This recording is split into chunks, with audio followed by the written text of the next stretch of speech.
بڑے بڑے لوگ کہتے دیکھے ہیں کہ یہ کام بڑا قید تنہائی بذات خود ایک مصیبت ہے.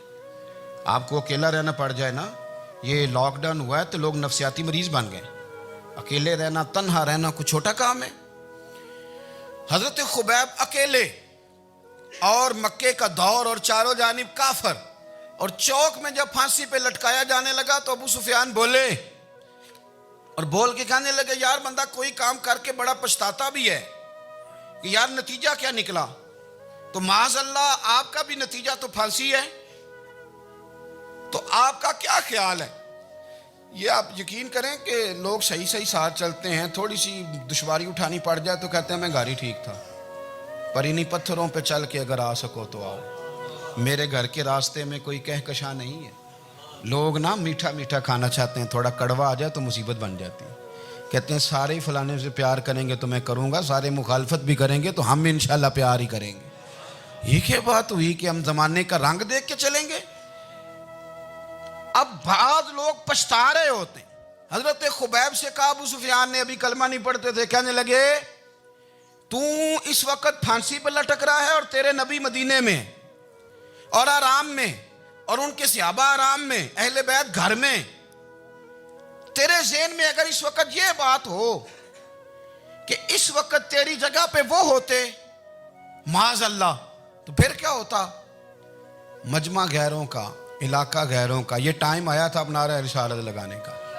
اب ٹائم آیا حضرت خبیب نے نعرہ رسالت لگانا ہے, پر لگانا کس طرح ہے کہ کافر یاد رکھیں. حضرت خبیب سے کہنے لگے اگر تیری جگہ حضور ہوتے تو پھر تیرا کیا خیال ہے معاذ اللہ؟ تو حضرت خبیب کہنے لگے تم ابھی بھی نہیں سمجھے. ٹھیک ہے میں مکے میں اکیلا ہوں, سارے لوگ مدینے میں ہیں, پر میں پچھتا نہیں رہا, میں تو فخر کر رہا ہوں. میں فخر کر رہا ہوں اس لیے کہ چوری کر کے جان نہیں دے رہا, مدینے والے کی عزت پہ جان دے رہا ہوں. میں فخر کر رہا ہوں. فرمایا سن, تو کہتے ہیں تیری جگہ حضور ہوتے اور تم انہیں یہاں معاذ اللہ پھانسی پہ لٹکاتے. فرمایا سن, میں تو یہ بھی پسند نہیں کرتا کہ میں گھر میں بیٹھا ہوں اور میرے نبی کو ہلکا سا کانٹا بھی چبھ جائے. ہمارا اپنے نبی سے محبت کا رشتہ ہے, ایک کانٹا بھی حضور کے قدم مبارک میں چبھے ہمیں برداشت. مجمع ان کا تھا, نعرے لگ رہے تھے, ہم نے مسلمان پکڑ لیا, لیکن حضرت خبیب نے اکیلے, اللہ کرے آپ کو میری بات کی سمجھ آئے, اللہ کرے آپ کو سمجھ آئے, اکیلے جب پھانسی کے تختے کے قریب نعرہ لگایا نا کہ میں تو کانٹا بھی نہیں چبھنے دوں گا اپنے نبی کو, اب سارے ہار گئے. اب اس ایک جملے نے نا ان کو شکست خوردہ کر دیا. اب بول کچھ نہیں سکتے تھے, گردنیں جھک گئیں, اور جب سناٹا چھایا تو ابو سفیان ساتھ والے سے کہنے لگا باقی ساری باتیں اپنی جگہ پر ہیں, پر اصحاب محمد سے پیار تو بڑا ہی کرتے ہیں نا. اور وہ کچا رنگ للاری والا جیڑا چڑھ دا تے لیندا رہندا, اے عشق تیرے دا رنگ محمد چڑھ جائے پھر نہیں لیندا. کہا یار پیار تو یہ کرتے ہیں نا, اس میں کوئی شک والی بات. اس پیار سے کافر ڈرتا ہے. نبی پاک کے ساتھ جذباتی وابستگی, حضور کے ساتھ غلاموں کا جذباتی رشتہ, اور نبی پاک صلی اللہ تعالی علیہ وسلم کی آمد پر تشکر کے جذبات. امام رازی نے لکھا ہے کہ حضرت موسیٰ کلیم اللہ علیہ السلام نے تورات کی تختیوں کے اندر ایک امت کا ذکر پڑھا کہ جو امت گناہ کا ارادہ کرے گی تو گناہ لکھا نہیں جائے گا جب تک کر نہ لے, اور نیکی کا ارادہ کرے گی تو رب ان کی نیکی لکھ دے گا, اور جب وہ کر لے گی تو اللہ 10 گنا اجر عطا کرے گا. اور وہ ایسی امت ہوگی کہ جن کے چہرے قیامت کے دن نور کی طرح چمکیں گے, اور وہ امت ہوگی جن کی اللہ تعالیٰ زمین ساری پاک فرما دے گا, جہاں نماز پڑھیں گے نماز ہو جائے گی. یہ تذکرے پڑھ کے تو حضرت موسیٰ کلیم عرض کرنے لگے اللہ یہ امت میری بنا دے. تو رب کریم نے فرمایا کہ موسیٰ نہیں, یہ تو میرے محبوب کی امت ہے. فرمایا یہ تو میرے نبی پاک کی امت, حضور کی امت. اللہ اکبر. حضرت موسیٰ معمولی آدمی نہیں, وہ جلیل القدر پیغمبر ہیں جن کا قرآن کے ہر سپارے میں تذکرہ ہے, کہیں واضح طور پہ کہیں اشارتاً, ہر پارے میں. اور حضرت موسیٰ اللہ کے وہ نبی ہیں جو رب سے ڈائریکٹ باتیں کریں کوہ طور. کہا اے موسیٰ یہ امت تو میرے نبی کی ہے. تو حضرت موسیٰ علیہ السلام عرض کرتے ہیں, امام رازی نے لکھا ہے, کہتے ہیں اے اللہ پھر مجھے اپنی نبی کی امت میں شامل کر. وہ یار ہمیں لوگ کہتے ہیں میلاد نہ مناؤ, جس امت میں آنے کے لیے حضرت موسیٰ نے دعا مانگی, جس محبوب کی غلامی کے لیے, ہمیں تو دعا بھی کوئی نہیں مانگنی پڑی. اللہ نے فضل سے ہی مدینے والے کا غلام بنا دیا. تو ہم حضور کے تذکرے نہ کریں, ہم تشکر نہ کریں, ہم نبی پاک صلی اللہ تعالی وسلم کی نعت نہ پڑھیں, ہم حضور کے آنے پر جشن کا اظہار نہ کریں. ہر وہ جائز طریقہ جس سے اظہار خوشی ہو سکے وہ میلاد پہ کرنا چاہیے, اور اس کے لیے اسباب بنانے چاہیے. امت کا ایک جذباتی انداز ہونا چاہیے نبی پاک کے ساتھ, ایک وارفتگی, ایک ذوق, ایک طبیعت کے اندر وجدان. نعرہ مطلب اس طرح نہ ہو کہ بس چل رہا ہے کام.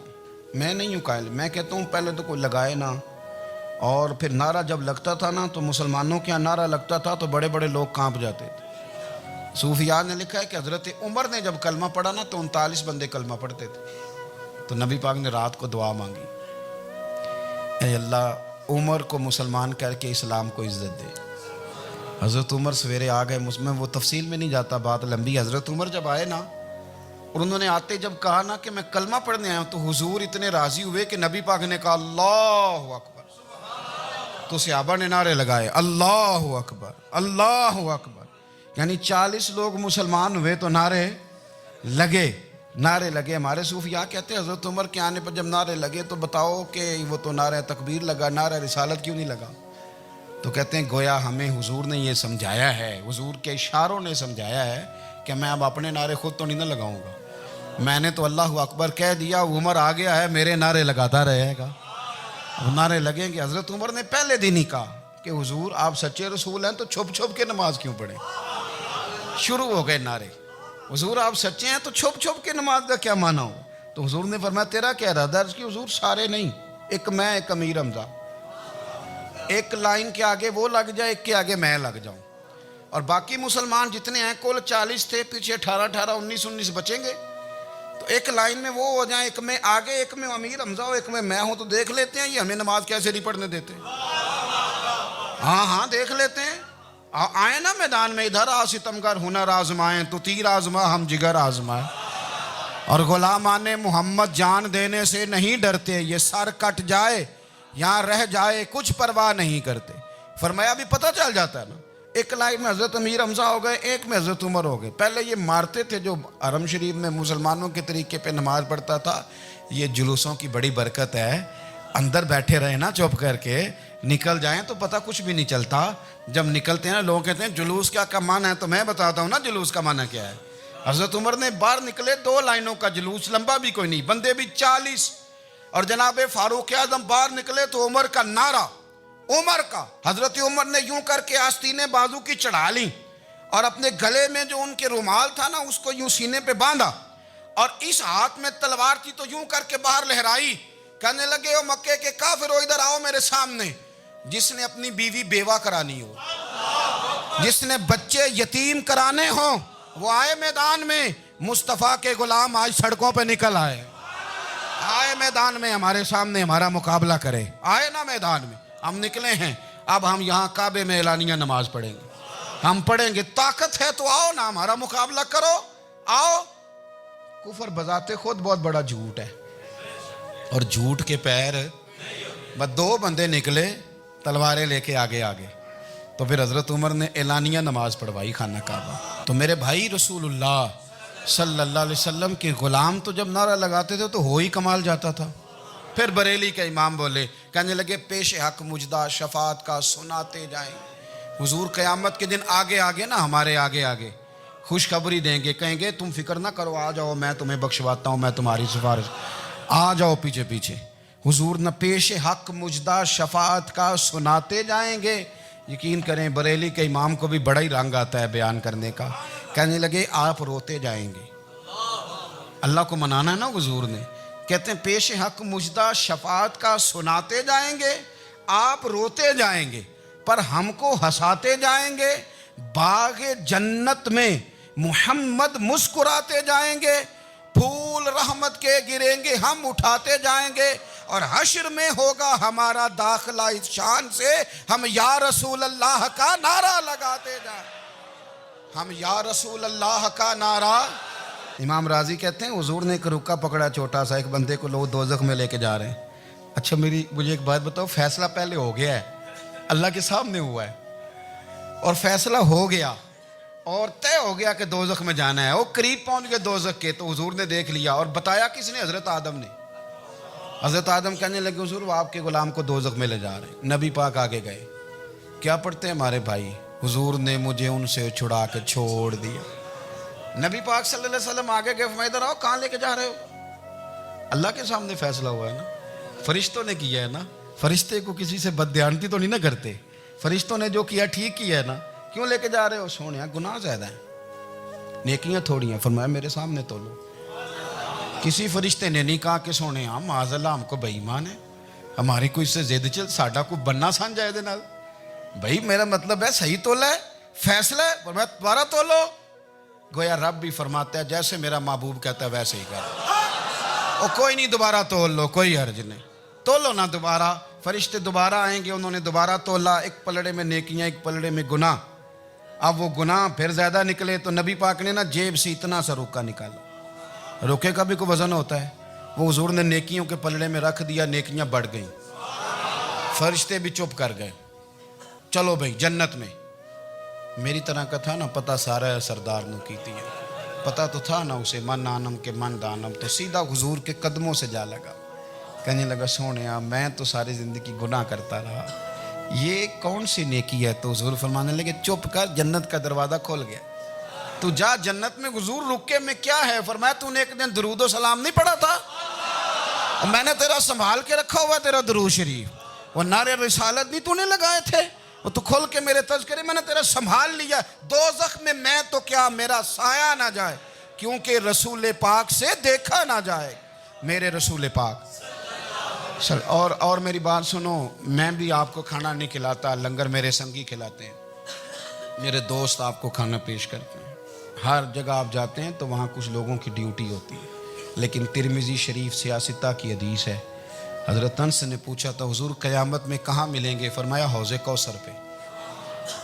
حضور وہاں انس پانی پلائیں گے کہ بلال پلائیں گے کہ سہیب پلائیں گے؟ فرمایا نہیں، امت پیاسی آئے گی تو میں اپنے دست مبارک سے پانی پلاؤں.